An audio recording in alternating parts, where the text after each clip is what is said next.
Bharathi doctor doctor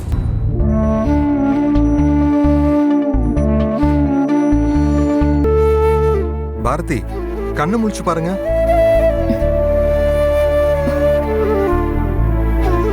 Bharathi உங்களுக்கு ஒண்ணும் இல்ல. உங்க ஹஸ்பண்ட் சரியான சமயத்துல உங்களை காப்பாத்தி ஹாஸ்பிடல் கூட்டிட்டு வந்துட்டாரு.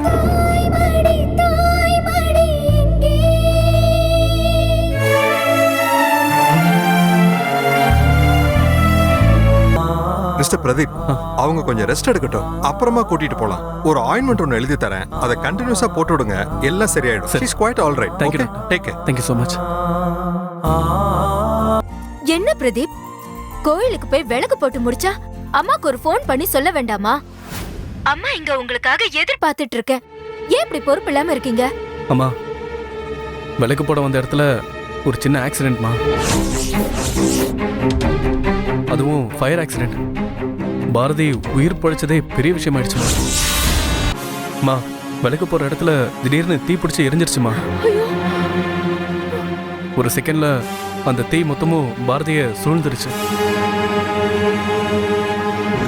நல்ல வேலை, நான் உடனே உள்ள போய் அவளை காப்பாத்திட்டேன். உண்மையிலே பெரிய ஆச்சரியமா, அவ்வளவு பெரிய நெருப்பு பரவன இடத்துல கடவுள் புண்ணியத்துல சின்ன சின்ன காயத்தோட பாரதி தப்பிச்சிட்டா. பாரதி தப்பிச்சிட்டாளா? இப்பதான் எனக்கு நிம்மதியா இருக்கு. ஒரு நிமிஷம் பாரதி கிட்ட போன கூட. நான் நல்லா இருக்கேன். அந்த அம்மன் ரொம்ப சக்தி வாய்ந்த அம்மன்மா. நம்ம விளக்கு போட மறந்த கோவம் அம்மனுக்கு இன்னும் நம்ம மேல போல இருக்கு. அந்த சமயத்துல பிரதீப் அங்க வர வச்சதும் என்னை காப்பாத்தினதும் அம்மன் செஞ்ச வேலை. என்ன? சாமி எப்பவும் யார் மேலயும் கோவப்படாதது. கோபம் பழி வாங்குறதெல்லாம் மனுஷங்களோட புத்தி. நீங்க கவலைப்படாதீங்க, நான் இங்க இருந்து பின்வாங்கிட மாட்டேன். நான் இங்க இருந்து கண்டிப்பா 3 நாள் விளக்கு போட்டுட்டு தான் வருவேன். நீங்க கவலைப்படாம இருங்க. சரி பாரதி. அம்மா, நான் இவ காயத்தை சுத்தப்படுத்தி மருந்து போட்டுட்டு இருக்கேன். நான் மறுபடியும் உங்ககிட்ட அப்புறமா பேசுறேம்மா. கேக்குதுப்பா. பிரதீப், எப்படிடா இருக்க? நல்லா இருக்கியா? உனக்கு ஒன்றும் ஆகலையே? அப்பா, எனக்கு ஒரு பிரச்சனையும் இல்லைப்பா. I am completely all right. பாரதிக்கு தான் சின்ன சின்ன காயம். அந்த காயத்துக்கெல்லாம் மருந்து போட்டாச்சு. இப்போ ஒன்றும் பிரச்சனை இல்லைப்பா. She is also perfectly fine. Oh, she is also ஃபைன்னு சொன்ன பாரு. இப்போதான்ப்பா, இப்போதான் என் மனசுக்கு நிம்மதியா இருக்கு. என்ன, ஒரு விஷயம் கொஞ்ச நாளா உறுத்திக்கிட்டே இருந்துச்சு. அந்த உறுத்தல் காயமாயி ரணமாயிடுச்சு. இப்ப நீ சொன்ன விஷயம்தான் அந்த காயத்துக்கு மருந்து போட்ட மாதிரி மனசுக்கு ஆறுதலா இருக்கு.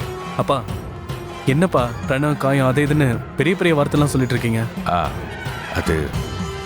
அதான்ப்பா, அந்த பாரதி உன்னோட பிளட்டை வச்சு நீ ஆம்பளையா இல்லையான்னு டெஸ்ட் எடுத்தா இல்ல?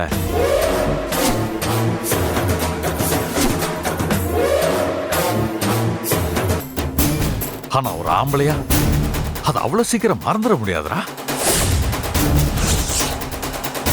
கள்ளி செடியில கேர்ன எழுத்து மாதிரி அந்த காயத்திலிருந்து ரத்தம் கசிஞ்சுக்கிட்டே இருக்கும்.